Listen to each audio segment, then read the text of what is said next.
Nous sommes rassemblés ce soir et reliés par la croix de notre Seigneur Jésus-Christ, au nom du Père et du Fils et du Saint-Esprit. Amen. Au nom du Père et du Fils et du Saint-Esprit. Amen. Seigneur, nous te bénissons et nous te rendons grâce. Nous te disons encore merci de nous permettre de nous retrouver ce soir dans ce temps de prions la parole de Dieu, afin de proclamer la parole, afin de redire encore les bontés du Seigneur, de redire avec joie ce que le Seigneur continue de faire, parce que le Seigneur est vivant. Ce qu'il était hier, il est aujourd'hui et il le sera encore demain. Le Seigneur nous donne de lire sa parole et de la méditer dans le livre de Luc, au chapitre 4, au verset 18. Luc, chapitre 4, au verset 18. Je proclame la parole de Dieu. L'Esprit du Seigneur est sur moi, parce que le Seigneur m'a consacré par l'onction. Il m'a envoyé porter la bonne nouvelle aux pauvres, annoncer aux captifs leur libération, et aux aveugles, ils retrouveront la vue, remettre en liberté les opprimés. Et oui, annoncer une année favorable accordée par le Seigneur. Parole du Seigneur, nous rendons grâce à Dieu. Merci Seigneur pour cette parole. Oui, le Seigneur te parle, le Seigneur me parle, le Seigneur nous parle encore ce soir. Dans Luc, cette lecture que le Seigneur a prononcée à la synagogue, dont il a tiré du livre du prophète Ésaïe, et dont il dit que cette parole s'accomplit par lui. Oui, après avoir lu cette parole, le Seigneur Jésus-Christ nous dit que cette parole s'accomplit aujourd'hui et par lui.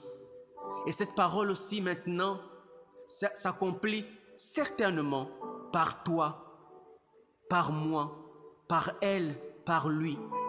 Oui, le Seigneur aussi aujourd'hui nous parle de l'appel, cet appel qu'il a posé sur toi ou sur moi, sur quelqu'un ici. Oui, le Seigneur fait de nous des messagers. Le Seigneur nous envoie en mission. Il l'a dit, tout comme le Père m'a envoyé, moi aussi je vous envoie. Oui, le Seigneur nous parle de l'appel, cet appel qu'il a posé sur toi, cet appel qu'il a posé sur moi. Oui, le Seigneur nous envoie aujourd'hui en mission. Et pour cet appel, lorsque le Seigneur pose l'appel sur quelqu'un, comme il est dit ici, l'Esprit du Seigneur est sur moi. Il m'a consacré par l'onction. Et oui, il faudrait que l'Esprit du Seigneur te rejoigne pour être appelé. Le Seigneur te consacre, oui, comme on le sait, par son onction, par l'Esprit Saint, par l'Esprit de Dieu, qui doit venir sur toi et qui te donne ce mandat pour aller porter son message. Oui, il faut avoir le Saint-Esprit, recevoir le Saint-Esprit, vivre par l'Esprit.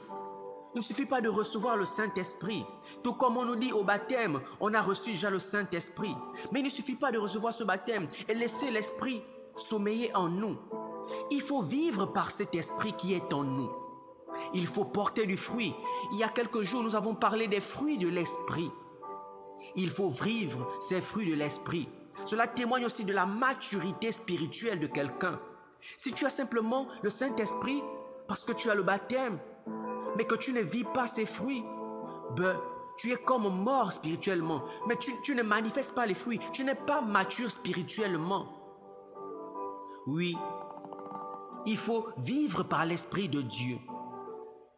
Se laisser conduire par le Saint-Esprit pour que se manifeste la gloire de Dieu en nous. Oui, c'est cet esprit-là qui nous donne la puissance et l'autorité pour agir, tout comme le Christ lui-même a agi, qui nous envoie aussi aujourd'hui. On nous dit qu'on doit être consacré par l'onction. Consacré par l'onction, c'est bien sûr de recevoir cet esprit, le Saint-Esprit. C'est d'être dans la présence et dans sa puissance de l'Esprit Saint. Oui, on reçoit tous le Saint-Esprit, mais tous, on n'a pas cet appel. Il y a des dimensions d'appel. Oui, quand on est tous baptisés, on a le Saint-Esprit. Mais pour accomplir certaines missions, il faut avoir cette onction de Dieu, cette manifestation de la puissance de Dieu. Oui, il faut recevoir l'autorité, il faut recevoir la puissance qui vient de Dieu. Et être consacré, c'est une grâce, ce n'est pas un mérite. Et aujourd'hui, si tu as reçu l'appel du Seigneur à manifester la puissance et les dons et les charismes et tout ça, ce n'est pas par mérite, mais c'est une grâce, c'est une faveur du Seigneur. Et le Seigneur qui t'appelle, toi certainement, à aller aussi à sa suite.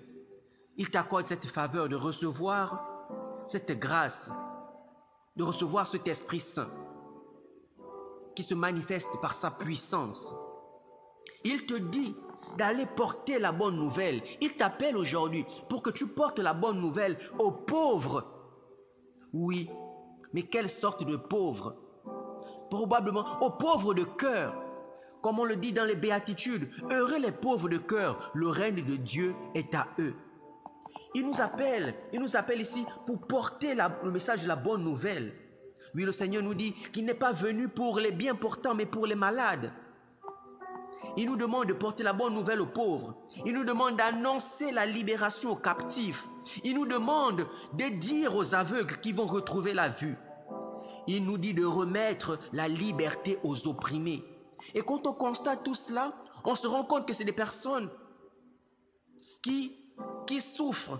Et comme il a dit, il est venu pour les personnes qui souffrent, pas pour les bien portants. Et comme il a dit, on se rend compte que on a l'impression que ceux qui vivent bien sont mis de côté. Mais non, le Seigneur ne fait pas de parti pris. La pauvreté ici, c'est cette pauvreté de cœur, de se reconnaître pécheur et d'accepter le Seigneur Jésus-Christ. On se rend compte que ceux qui sont bien portants, ceux qui sont riches par exemple, auront du mal, comme il a dit. Les riches auront du mal à rentrer dans le royaume des cieux. Il sera difficile pour un riche d'entrer dans le royaume des cieux parce qu'on est attaché au bien de ce monde, alors que les pauvres de cœur se font humbles, sont prêts à renoncer à tout pour recevoir cette bonne nouvelle qui vient de Dieu. Et le Seigneur qui t'appelle, toi, moi, lui, elle, c'est pour annoncer cette bonne nouvelle. C'est bien sûr pour évangéliser d'abord, porter la bonne nouvelle de Dieu. Et pour porter la bonne nouvelle, il faut bien la connaître. Et pour la connaître, il faut l'avoir entendue. Et pour l'entendre, il faut qu'elle soit proclamée. Donc, il faut t'accrocher à la parole de Dieu. Oui. Première chose, c'est d'évangéliser. Le Seigneur nous appelle, c'est pour porter sa bonne nouvelle. Dire que le Christ qui est mort et ressuscité pour nous continue de vivre aujourd'hui. Il faut porter le message de Dieu. Il faut libérer les captifs, il faut guérir, il faut opérer des miracles. Le Seigneur a dit, voilà ceux qui accompagneront, voilà les signes qui accompagneront ceux qui auront cru. Ils parleront de nouvelles langues, ils guériront, ils délivreront. Oui, c'est cela que le Seigneur t'appelle à faire. Annoncer une année favorable à certaines personnes. Oui, le Seigneur te oint aujourd'hui. Mais il y a des dimensions. Il y a certaines missions qui demandent l'onction. Oui, on a tous l'Esprit Saint, mais il y a une autre dimension. L'onction de Dieu, c'est l'autorité, c'est la puissance que le Seigneur te donne pour accomplir une tâche. Oui, quand le Seigneur donne des charismes, ce n'est pas forcément à tout le monde.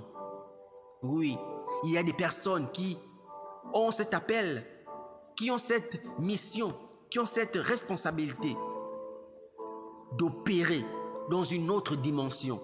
Et c'est là il faut recevoir l'onction de Dieu qui te donne la puissance et l'autorité de guérir, de délivrer. Oui, mon frère, ma sœur, le Seigneur te parle aujourd'hui. Il t'appelle et il t'envoie en mission, tout comme il a fait aux apôtres. Il a envoyé en mission les apôtres. Il a rassemblé les 12 et il les a envoyés en mission. Et pour les envoyer en mission, il les a donné le pouvoir et l'autorité. C'est cette onction-là qui les a permis d'aller et d'accomplir tout ce qu'ils ont pu accomplir. Le Seigneur les donne le pouvoir et l'autorité sur les démons. Donc, pour les permettre de chasser les démons, de guérir les malades, oui, et d'accomplir toutes sortes de miracles par le nom puissant nom de Jésus-Christ. Et surtout, de proclamer le royaume, le règne de Dieu, d'annoncer la bonne nouvelle. C'est là la mission principale aussi. Oui, d'annoncer Jésus mort et crucifié. Jésus qui continue de guérir, Jésus qui sauve, Jésus qui libère, Jésus qui purifie.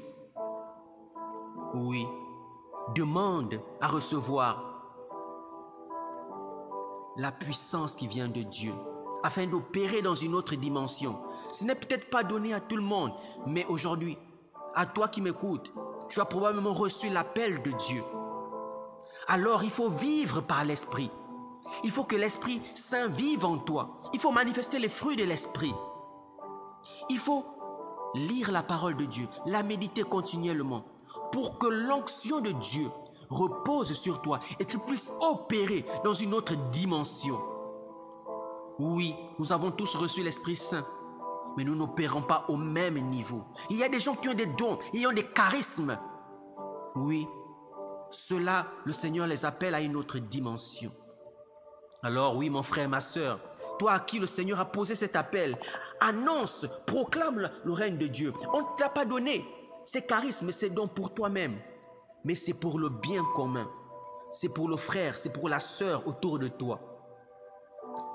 Et c'est pourquoi il faut atteindre une certaine maturité spirituelle. La maturité spirituelle. Manifester les dons et les charismes, ce n'est pas forcément atteindre la maturité spirituelle. Mais la maturité spirituelle, c'est manifester les fruits de l'esprit. L'amour, la charité, la bienveillance, la maîtrise de soi. Oui, c'est là la maturité spirituelle. Si tu as les dons et que tu manifestes ces fruits de l'esprit, oui, tu atteins une maturité. Et c'est donc que le Seigneur te donne. Cet appel que le Seigneur pose sur toi, c'est pour aller vers les autres. C'est pour aller vers ceux qui souffrent. Pour ceux qui sont disposés à recevoir la bonne nouvelle de Dieu. Oui, mon frère, ma sœur, le Seigneur te parle aujourd'hui de l'appel, de la mission qu'il pose sur quelqu'un, qu'il pose sur toi, qu'il pose sur lui, qu'il pose sur elle. Alors, pour cet appel que tu as reçu, pour cette onction que tu as reçue, de guérison, de délivrance, de miracle, d'intelligence, de force, de puissance, demande toujours le Saint-Esprit. Laisse-toi conduire par le Saint-Esprit. Laisse-toi conduire par le Saint-Esprit de Dieu. Oui, Saint-Esprit, nous avons besoin de toi. Sans toi, nous ne sommes rien. Cette onction, c'est toi, Saint-Esprit. Viens, Saint-Esprit, remplis-nous. Nous voulons atteindre la plénitude de l'Esprit. Nous voulons nous laisser conduire chaque jour par le Saint-Esprit. Oui, reçois, demande chaque jour le Saint-Esprit. Que le Saint-Esprit vienne en toi, que le Saint-Esprit vienne prier en toi, afin de manifester la puissance et l'autorité qui vient de Dieu. Et cet appel que le Seigneur a posé sur toi, cette grâce que le Seigneur t'a accordée, ce n'est pas pour toi, mais c'est pour les frères et les sœurs autour de toi. C'est pour que tu manifestes l'amour de Dieu. Manifester l'amour de Dieu, c'est manifester cette puissance et cette autorité qui produit la guérison, qui produit la délivrance, qui produit les miracles autour de nous. Oui, laisse-toi conduire par le Saint-Esprit. Laisse-toi conduire par le Saint-Esprit. Merci Saint-Esprit d'être encore présent en ces lieux, de venir parler encore en nous, de venir prier encore en nous. Viens Saint-Esprit en nous, mets en nous l'humilité, mets en nous la sagesse, mets en nous tes dons. Que nous soyons des véritables messagers du Christ. Que nous soyons des messagers pleins de charité, de bonté, que nous puissions manifester tes fruits. Merci Saint-Esprit, et remplis chacun d'entre nous. Conduis-nous, conduis-nous, conduis-nous. Nous avons besoin de toi. Merci Saint-Esprit. Merci Seigneur Dieu Tout-Puissant.